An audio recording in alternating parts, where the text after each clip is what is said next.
And welcome back. Thank you so much for joining us again. I'm Ali Touhey, and I'm having a digital exclusive conversation with the candidates, the two people who want to become Erie County's next executive. In the first half hour, we heard from Erie County Executive Mark Poloncarz. Now his opponent, Lynne Dixon, legislator Lynne Dixon, I should say, is in the hot seat. Ms. Dixon, thank you so much for joining us. Oh, Ali, thanks for having me. Okay, so tell me about yourself. So, I have been in the county legislature now. This is my 10th year. Prior to that, I was a news reporter. And I decided almost a year ago now to make the run for county executive. So we've been campaigning for about the last year. I'm a mom of 4 kids, 2 in college, 1 in high school, 1 in middle school, and active in the community. And I'm excited about this. This race has been great. Absolutely. Reader's Digest version, because I'm sure there's plenty more to your story. Why don't you tell me something that you're most proud of during your tenure in the Erie County Legislature?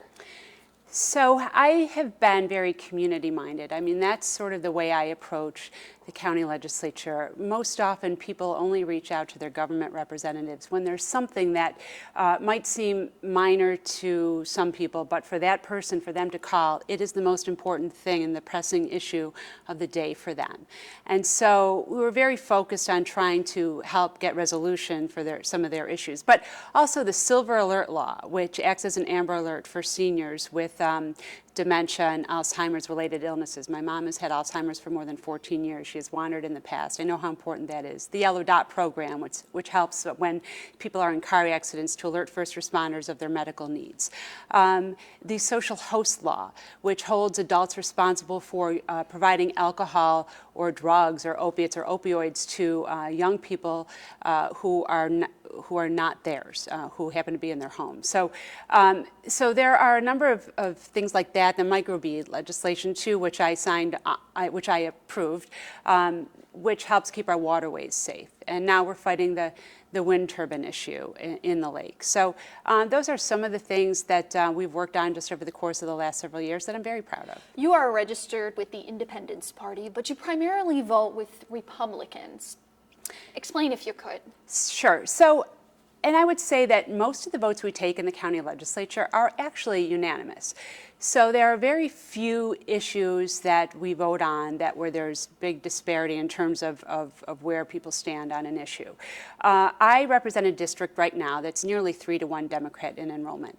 I vote my district. I vote what the people who I represent would expect, the way that they would expect me to vote. So while I believe in less government spending, I believe when we have the opportunity to provide property tax relief to residents, I believe in funding infrastructure, roads, bridges, that sort of thing. But I'm also mindful of the district that I represent, and when necessary and when appropriate, have voted with my colleagues on the other side of the aisle. Why are you running for Erie County Executive? Because I feel like we can do better. As I have said, I am a mom of 4. When my parents, when their health began to fail them and their bodies began to fail them, my siblings and I all happened to live here, and we were all and have all been able to help care for them. My dad passed away 4 years ago, but my mom is still here. I want that same for my family. I want them to be surrounded by love, by family, by those that have helped to raise them, by those they are closest to, and I would love to provide them the opportunity here. And right now, I think that we see so many policies in place in New York State and the trickle-down impact that has on counties, and when we don't push back, where we do see people leaving. And while we talk a lot about the unemployment rate, but we don't talk a lot about the employment rate. There are young people, there are jobs waiting to be filled, but not the proper training for young people to put them in those jobs. We have been the beneficiaries of a better economy nationwide, but we still lag behind the rest of the country and even the state in terms of job production and just making it a better place for our citizens. So, I want my kids to be able to come back here, to stay here, and to grow here, and to someday have grandchildren here. So how do you plan to make all of those things a reality? So one of the things I think is important, and as I had mentioned, we have enjoyed an economic boom nationwide these last few years. our largest revenue source is sales tax. And when it's possible to provide residents property tax relief, we should be doing that. And we missed that opportunity this past December when those of us in the county legislature in the minority had put together a plan, an amendment package that would have reduced the property tax levy. Mark Polenkars, in a Sunday night meeting with one of the legislators, convinced them to vote otherwise, to then prevent that property tax cut. I'm not saying it's always going to be possible, but when it is, you need to provide that relief to people. And we had that opportunity, and we missed. So for those of you joining us on the Facebook stream, we are going to conclude our stream for now, but you can, of course, keep the conversation going. We're going to continue streaming on our WKBW app. But again, if you're on Facebook, you're going to want to jump over to our app. There we go. Okay, so why are you qualified? Well, for one thing, I was in journalism for 22 years, and I covered county government on a regular basis. On a daily basis, I would, in fact, during the red-green budget crisis, I was pretty much at Old County Hall or the Rath Building every single solitary day, covering the issues. I have been in the communities in Erie County for all those years, too, as a reporter, hearing the different issues that impact people. Sometimes it was helping them get resolution to a problem that they had. Sometimes it was trying to address a bigger need in the community. But I've heard from people through the years. In addition to that, I've been in the county legislature for the past now 10 years. My first 2 years, I represented an area that was suburban, rural. These last 8 years, I've represented a suburban, urban district. So I've heard from from urban, suburban, and rural, what they need in Erie County government. And I think, as a legislator, you are closest to those that you serve. And so I have had my hands on the budget for 10 years straight and having an impact on making amendments and going through the budget process and chairing committees where we discuss the many issues of the day. So I think that I bring a lot to the table in terms of somebody who not only understands the community, but understands the budget process and Erie County government. Are there any choices that you've made in a legislature, that as a legislator, I should say, that you regret? I think, not that I can think of. I mean, I think as a public servant, every decision you make based on what you know at that time, okay? And then you hope that those decisions that you are making are best for the people that you represent. But you also have to listen to the people that you represent. And I think that's missing now, too, in the Rath Building, where you listen to the people that you represent, but you also have to listen to the workforce, to the business community, to the public sector, to the private sector. Sometimes the greatest feedback you can get, let's say you're a CEO of a corporation, and maybe you talk to your department heads, but what about talking to the people that are on the front lines? What about people talking to people on the assembly line? What about the sales force that's out there every day? What are they seeing? What are they hearing? What are the concerns that they have?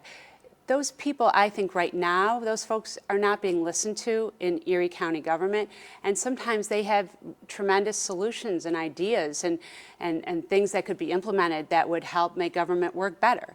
And I don't think they're being listened to.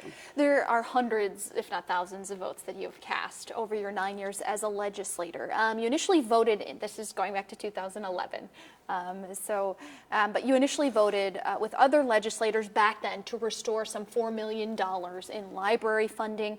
This, of course, was during Chris Collins' era when he was county executive, but you ended up switching your vote to align with your caucus, defeating the Democrats' attempt to restore that library funding.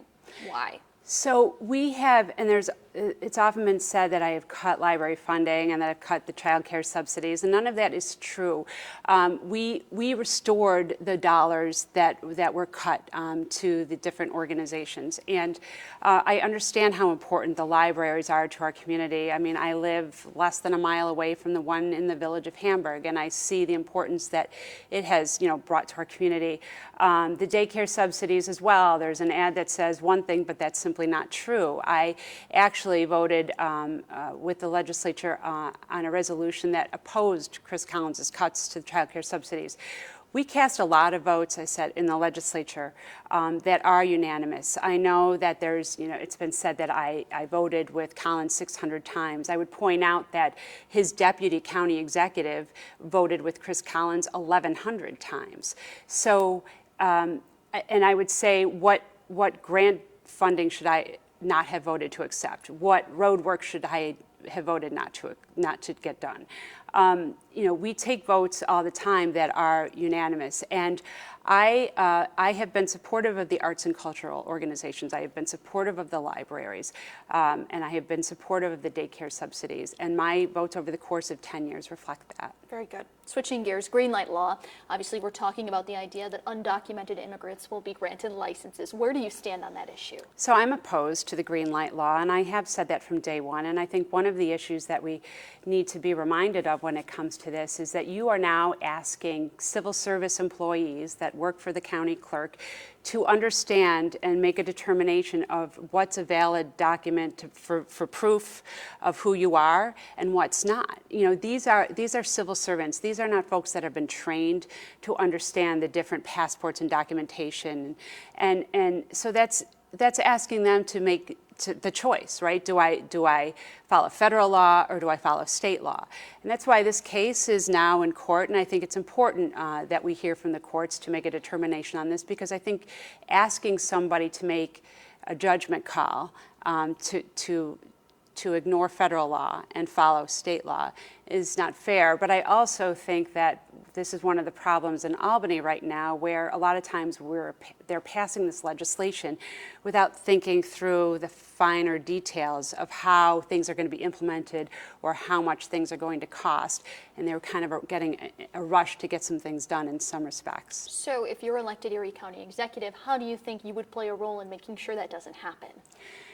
I think when appropriate, you have to push back as a county executive. You have to not be afraid to stand up to the governor, to stand up to state lawmakers, to stand up when appropriate and push back a little bit. I think a lot of the decisions being made right now reflect policies that are maybe important to New York City area, but don't reflect the values of much of Western New York.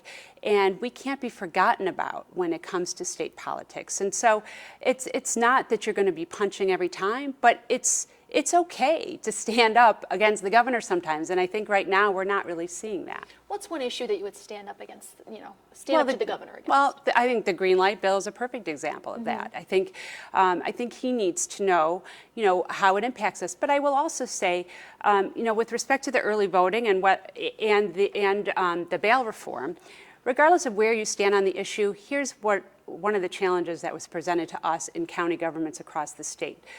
The early voting cost Erie County an additional $3 million. Now, some of that we got back from the state, but not all. So that's $3 million, or some of $3 million, that is now on county taxpayers, and we have to figure out how to implement it. There was no plan on how to implement it. It was just, we're going to do early voting, but no explanation as to how it's going to be done. Same is true with the bail reform, where the district attorney came before us and said this is going to cost counties across New York State an additional $100 million. Okay, so how do we do this? And where is that money coming from? Sometimes when things are passed without all of these things being thought through, it puts an unfair burden on the county governments. Do you support recreational marijuana in Erie County? I am not in favor at this point of legalizing marijuana. I will say I am in favor of decriminalizing marijuana, and I am in favor of medical marijuana at this point. I'm just not there yet. I've done a lot of work over the course of the last decade on the opioid issue. It's very close to my heart, having 4 kids and seeing the things that can happen. So I've seen it as a gateway drug. And so I'm just not quite there yet. I think that we need to see more what's happening in these other states, and we're starting to hear some of the negative impacts of that. And I'll point out, just as an example, the sheriff's office, they'll have a narcotics dog, a trained dog, which costs thousands of dollars. So this dog is trained to sniff out cocaine, heroin, marijuana. So let's say marijuana is legalized. Then this dog sniffs out, let's say somebody has in their locker all 3 of those things, and the dog goes there. the person can't be charged because you can't prove that the dog was only sniffing out the cocaine and the heroin and not the marijuana. So now you have to get a whole new batch of dogs and train them. So there's other costs associated with it. So there's other issues that come up as a result. Okay. Green policies, green initiatives. It's my understanding you oppose the 5-cent fee on bags. Is that right? That's correct. Okay, why? Well, I think it places an undue burden on a lot of people, especially those that lesser income that might struggle a little bit. I just think it's an unfair policy. We in New York State are taxed and feed to death. And every time our solution seems to be, let's throw a fee on it, let's throw a tax on it. And I just think it's not fair to residents. What do you say to those, though, who say that it's helping to protect the environment? I have been in support of many green initiatives in Erie County over the course of the last several years, and will remain so. Whether it's some of the lighting, whether it's solar, whether it's I've supported different initiatives, but I think this is just one that okay, we've passed. We're getting rid of the plastic bags. New York State has already made that determination. But then why do we have to punish people as a result of an initiative that was passed by lawmakers in Albany? So would you have any say if you were elected Erie County Executive to make it so that there weren't the 5-cent fees on the paper bags? So the way it works right now is it's not. I thought it was at the discretion of the county. Yeah. So there is no plan in place right now that would say we would have to opt in, not opt out. So we are not opting in, but I know Mark Polenkars has said that he's in favor of the fee. I am not in favor of the fee, and I was a sponsor of a resolution that took some time to make it through the legislature that basically said we do not want to be in support of this. Why do you oppose the wind turbines along Lake Erie? This was a fight that I first took on my first couple of years in the legislature when I represented Evans. And I've learned so much about this issue over the course of the last 10 years. And when you talk about clean energy and you talk about what's good for the environment, I cannot think of anything more proactive about fighting for the environment than protecting our fresh water supply and our Great Lakes. I was a little kid when the lakes were in terrible condition here, and we fought to bring Lake Erie back to where it is today. There are a number of issues associated with the wind turbines, and aesthetics notwithstanding, you also have decommissioning issues. You have, you have the things that power it. You also have the rates will go up, and there's no way to capture the energy. And so we've had experts come in and testify before the county legislature that have brought up very valid concerns. And I think that protecting our water, our clean water, is the most important thing. I'm not saying I'm against wind turbines. I am against them in the lake. Very good. Switching gears, do you think that the Buffalo Bills need a new stadium? I think the Pagulas are doing their due diligence. They've talked to literally thousands of stakeholders on this issue. Have you met with them? I have not met with them, not yet. But, and I think, first of all, our concern about losing the Bills was when Ralph Wilson passed away, right? In his later years, he said he would never move them as long as he was alive. Our concern was who would buy the Bills after Ralph Wilson died. When the Pagulas bought them, I think everybody rested easily because they have shown a commitment to Buffalo and Western New York in terms of investing hundreds of millions of dollars above and beyond the purchase of the sports franchises. So they have shown a dedication and a love for this community. So I'm not worried about the Bills leaving with the Pagulas here. They've shown that they are setting roots here. Where we go in terms of a stadium, that determination will be made in talks, and certainly the taxpayer will be very important in the discussions.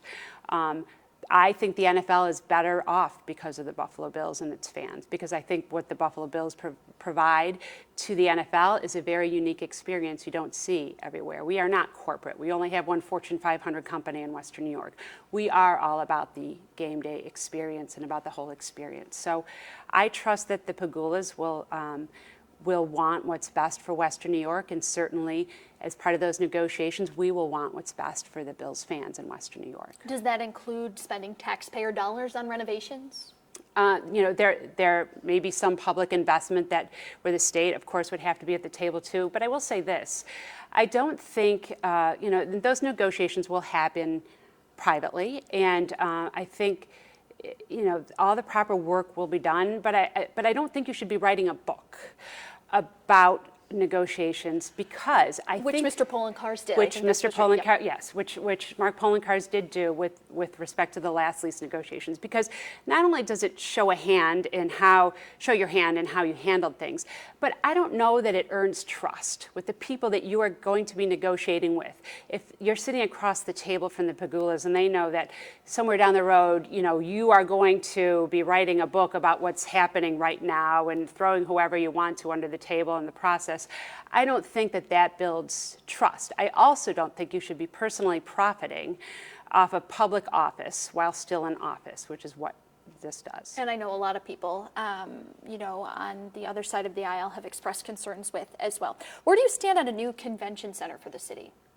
So I think the challenge with the new convention center is, and the study that said we need a new convention center, which we have a lot of architectural gems in Buffalo and Western New York and successes. The convention center, let's face it, is not one of them.